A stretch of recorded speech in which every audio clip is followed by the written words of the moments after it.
Elevator চ্যানেলে আমি তোমাদেরকে ওয়েলকাম জানাচ্ছি। তোমরা যারা 2025 সালে এমসিএতে অ্যাডমিশন নেবে, মানে ওয়েস্ট বেঙ্গল থেকে যারা তোমরা এমসিএ করতে চাও, আহ, তোমরা সবাই জানো আমাদের ওয়েস্ট বেঙ্গল জেকা একটা এক্সাম হয় এমসিএ এন্ট্রান্সের জন্য। এই জেকা 2025-এর ওয়েস্ট বেঙ্গল জেকা 2025-এর যে এক্সাম হবে তার প্রিপারেশন নেওয়াটা এখন থেকেই উচিত। কেননা তোমরা দেখবে জেকার যে সিলেবাস রয়েছে সেখানে 10টা সাবজেক্ট রয়েছে। এবার 10টা সাবজেক্ট ইউনিট বেসিসে রয়েছে, কিন্তু সেটা 10টা চ্যাপ্টার না, কিন্তু 10টা সাবজেক্ট। কারণ আমাদের আন্ডার গ্র্যাজুয়েট লেভেলে বিসিএ বা বিএসসি কম্পিউটার সায়েন্স বা বিটেকে যে পেপারগুলো পড়ানো হয় সেই পেপারগুলোই ওখানে রয়েছে।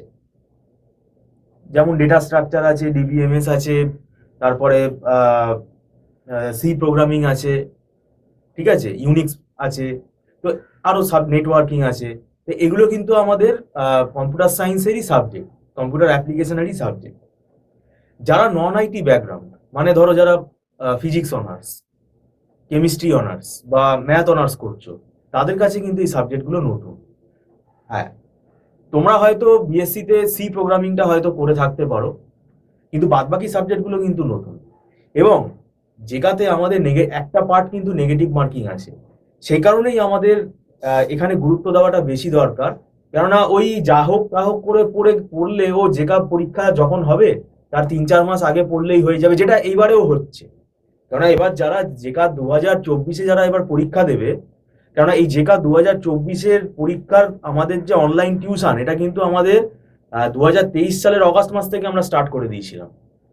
তো সেই কারণে এবার আমাদের কাছে যারা ইনকোয়ারি করতে, স্যার জেকা পড়াবেন, মানে ওই হাতে এখন 3-4 মাস, 3 মাস 4 মাস মতো টাইম আছে, এরকম আছে, এরকম স্টুডেন্টও আছে। সেটা তাদের ব্যক্তিগত ব্যাপার, সেটা আমাদের কিছু বলার নেই।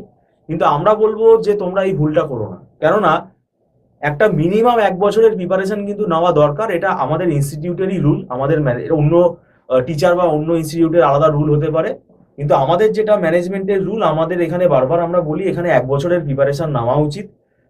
এবার যারা খুব দেরি করে আসে, একটা মিনিমাম যদি টাইমে দেরি করে আসে, সেক্ষেত্রে আমাদের একটা রেকর্ডিং ফেসিলিটি আছে, আমরা রেকর্ড ক্লাস দিয়ে দিই।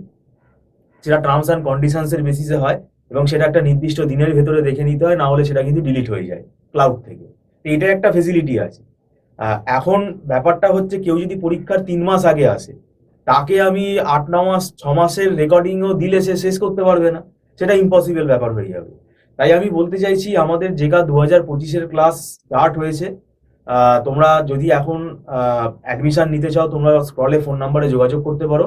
আমাদের এটা অনলাইন মোডে ক্লাস হয় এবং পুরো প্র্যাকটিক্যাল সহ আমরা সমস্ত কিছু করে এখানে দেখাই, আমরা নোটসও প্রোভাইড করি। আর এখানে আমাদের মক টেস্টেরও ব্যবস্থা আছে, ক্লাস টেস্টেরও ব্যবস্থা আছে, সব অনলাইনেই নেওয়া হয়। যেটা আমাদের এখানে বলা দরকার, যে এখানে নেগেটিভ মার্কিংটা কিভাবে অ্যাভয়েড করব এবং কতটা কতটা পড়বো, যে চ্যাপ্টারগুলো আছে সেটা আমার জেকার জন্য কতটা দরকার। কারণ আমি কি আমার এখানে লেভেলটা বুঝতে হবে, কারণ এটা আন্ডার গ্র্যাজুয়েট লেভেলের এন্ট্রান্স এক্সাম। তো সেইটা এখানে কিন্তু আমাকে জাজমেন্ট করতে হবে যে জেকার জন্য আমার কতটা দরকার। আমি খুব বেশি ওপরে চলে যাব না, খুব কম পড়েও চলে যাব না। তো এটা কিন্তু মাথায় রেখে পড়তে হবে। সেটা আমাদের এখানে আমরা যেটা পড়াচ্ছি, আমাদের এখানে বিগত দিনে সব র্যাঙ্ক হোল্ডার আছে, ওয়েস্ট বেঙ্গল থেকে র্যাঙ্ক করেছে, আমাদের চ্যানেলের ভিডিও আছে, তোমরা সেইগুলো দেখলে তোমরা বুঝতে পারবে। সেই স্টুডেন্টদের সঙ্গে আমাদের ইন্টারভিউ ভিডিও এখানে রয়েছে। তো যাই হোক, যেটা বলতে চাইছি যে এখন থেকেই পড়াটা শুরু করা দরকার। এবং এতে কি হবে, তোমাদের সেমেস্টারের যে পড়াটা আছে তার উপর চাপটা কম পড়বে। না হলে কি হবে, তাড়াহুড়ো হবে, তোমাদের সেমেস্টারের পড়াটা তোমরা ঠিক মতো করতে পারবে না। জেকার টিউশনটা পাশাপাশি নিলে কি হবে, তোমার আস্তে আস্তে আস্তে আস্তে সিলেবাসটা কিন্তু এগোবে।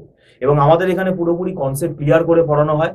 আর এখানে ওই ধুম করে আমি একটা স্টাডি মেটেরিয়াল দিয়ে দিলাম, একটা কতগুলো কোয়েশ্চেন দিয়ে দিলাম, যাও এগুলো সলভ করে নিয়ে চলে আসো, এইভাবে হয় না।